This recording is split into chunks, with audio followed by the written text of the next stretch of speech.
Hello বন্ধুরা, তোমরা সবাই কেমন আছো? আশা করি ভালো আছো। অনেক দিন আমি কোনো ভিডিও আপলোড করতে পারছিলাম না ব্যস্ততার কারণে। তো যাই হোক, ভিডিওটা দেখে হয়তো সবাই বুঝতেই পারছো যে ভিডিওটা অনেক আগের। হ্যাঁ, এটা হলো 25শে ডিসেম্বরের ভিডিওটা আজকে হঠাৎ ফোনটা চেক করতে করতে দেখলাম এই ভিডিওটা রয়েছে, তাই ভাবলাম তোমাদের সঙ্গে একটু শেয়ার করে দিই। তো আমরা এখন কোথায় যাচ্ছি? আমরা এখন যাচ্ছি হিজলি ইকো পার্কে। 25শে ডিসেম্বরের দিন একটু আমরা সবাই প্রত্যেক বছরই হিজলি ইকো পার্কটা ঘুরে আসি। তো তাই এই বছরও গিয়েছিলাম ঘুরতে, আর এটা তারই ভিডিও। তো দেখো, এখন আমরা পৌঁছে গেছি হিজলি ইকো পার্কে। আর এখন আমরা এখানে দাঁড়িয়ে একটু কথাবার্তা বলছিলাম, তারপর টিকিট কেটে ভিতরে ঢুকে গেছি। হিজলি ইকো পার্কের ভিডিও আমি এর আগেও বানিয়েছি, কিন্তু এই ভিডিওটা একটু স্পেশাল, কারণ এই ভিডিওতে যেই জায়গাটা আমি দেখাবো ওটা শুধুমাত্র 25শে ডিসেম্বর থেকে 1 জানুয়ারি পর্যন্তই খোলা থাকে। এইটা হলো তারই ভিডিও। এখন আমরা যে হিজলি ইকো পার্কের ভিতরে এক্সিবিশন আছে তাতে ঢুকে গিয়েছি। আর এখানে দেখো, এই জিনিসগুলো এতটাই সুন্দর যে তোমাদের সঙ্গে এটা শেয়ার না করে আমি পারছিলামই না। জানি না ফোনে কতটা কি বুঝতে পারছো, কিন্তু সামনের থেকে যদি দেখো না, এক মুহূর্তের জন্য অবাক হয়ে না দেখতেই থাকবে যে সত্যি এগুলো কি মাটির বানানো, না সত্যিকারেরই মানুষরাই বসে আছে চুপ হয়ে। বুঝতে পারবেই না কোনো মতে। আমি তো অবাক হয়ে অনেকক্ষণ দেখছিলাম। এতটা সুন্দরভাবে বানিয়েছে, যে বানিয়েছে তার হাতকে ধন্যবাদ দিতে হয়। দারুণ বানায় সে কিন্তু।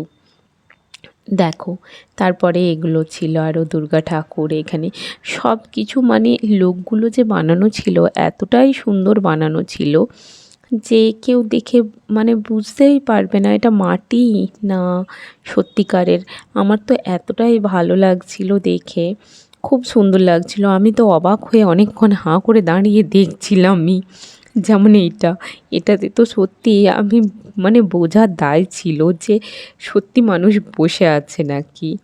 এতটা সুন্দর কিছু জিনিস আবার দেখলাম নষ্টও হয়ে এসছে, দেখে খুব খারাপ লাগলো। এত সুন্দরভাবে বানানো জিনিসগুলো অযত্নের জন্য হয়তো নষ্ট হয়ে যাচ্ছে, কিংবা হয়তো অনেক দিনের জন্য নষ্ট হয়ে যাচ্ছে।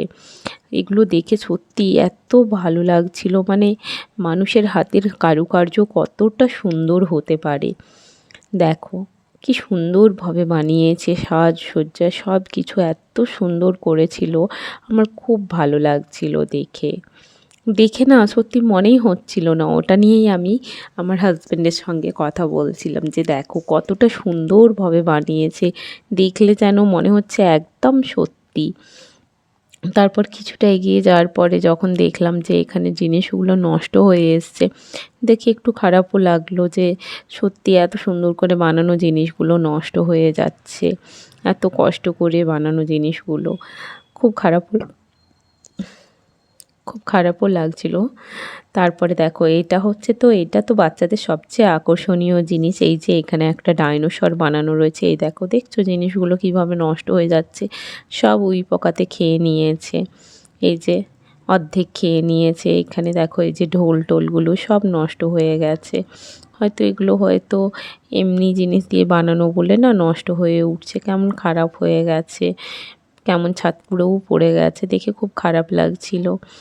তারপরে হচ্ছে এই যে এই পাখির জায়গাটা হয়তো অনেকেই তোমরা দেখেছো আমার ভিডিওতে, আমার ফটোতেও হয়তো দেখেছো। আমি যে ফটো পোস্ট করেছিলাম, কি সুন্দরভাবে বানানো।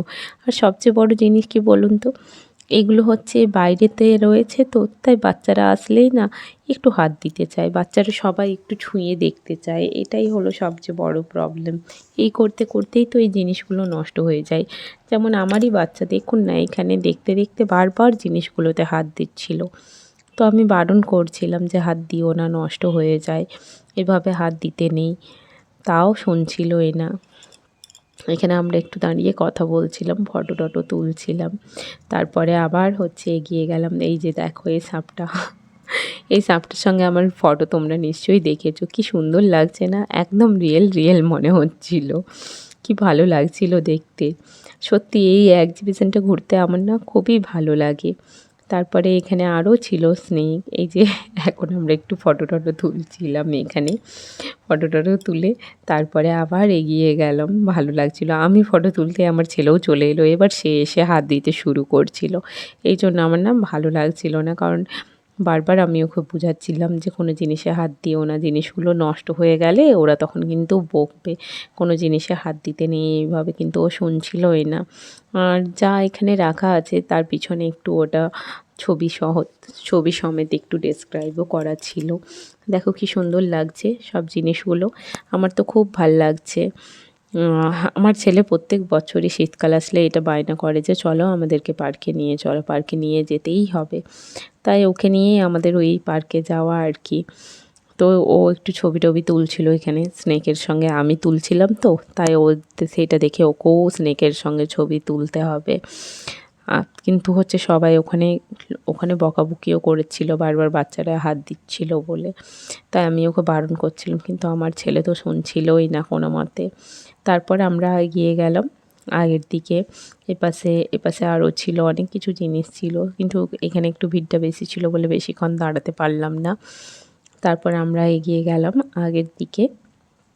আগে একটা হরিণও ছিল, যেটার ভিডিও তোমাদেরকে দেখাবো। এই দেখো এটা কি হায়না, হায়নাটা দেখছো কিভাবে রয়েছে, সবাই ওখানে ছবি তুলতেছিল। তা এখন আমরা একটু দূর থেকেই ক্যামেরা করছিলাম, খুব ভাল লাগছিল। তারপরে আরেকটু এগিয়ে গেলাম, এগিয়ে যাওয়ার পরে ওখানে একটা হরিণ ছিল, হরিণটাকেও দেখলাম, দেখে আমরা তারপরে ছবি টবি তুলে এই ডাইনোসরটা, এইটার জন্যেই তো আমার ছেলে চাই এই এক্সিবিশনটা দেখতে। ওর এই ডাইনোসরটা খুব পছন্দ, এটা একটা বিশাল বড় ডাইনোসর করা আছে, আর সত্যি বাচ্চাদের তো ডাইনোসর খুবই ভালো লাগে, তাই ওরা তো এইখানেই হাঁ করে দাঁড়িয়ে দেখতে থাকে। আমার ছেলেও তো এইখানেই দাঁড়িয়ে দেখতে থাকে ডাইনোসরটা, আবার মাঝে মধ্যে বলে উঠে একবার করে আমি একটু ভিতরে যেয়ে ছুঁয়ে আসবো। আর বাচ্চাদের আর রক্ষা আছে, ভিতরে ঢুকে ছুঁতে দিলে ওটা ভেঙেই পড়ে যাবে শেষে, কিন্তু ও শুনতেই চায় না, এখান থেকে লড়তেও চায় না, একটু যেয়ে ঢুকে নাকি ও ছুঁয়ে আসবে, শুধু দেখে আসবে একটু ডাইনোসরটা সত্যিকারের নাকি, কেউ কোনো মতেই বোঝার চেষ্টাই করে না কিছু। তারপর যাই হোক এখানটা ঘুরে দেখালাম। তো দেখো জিনিসগুলো খুবই সুন্দর না, আমার তো খুবই ভালো লাগে, তোমাদের কেমন লাগলো আমি জানি না। তারপর ঘুরে টুরে তারপর একটু আমরা বাইরেটাও ঘুরেছিলাম, কিন্তু বাইরের ভিডিওটা আমি এই ভিডিওর সঙ্গে দিইনি, কারণ ভিডিওটা অনেক বেশি বড় হয়ে যাচ্ছিল, ওই জন্য আর দিইনি। কিন্তু ওরও ভিডিও আছে, তোমাদের অবশ্যই ওই ভিডিওটাও আমি শেয়ার করব তোমাদের সঙ্গে। তো ভিডিওটা কেমন লাগলো সেটা অবশ্যই জানিও।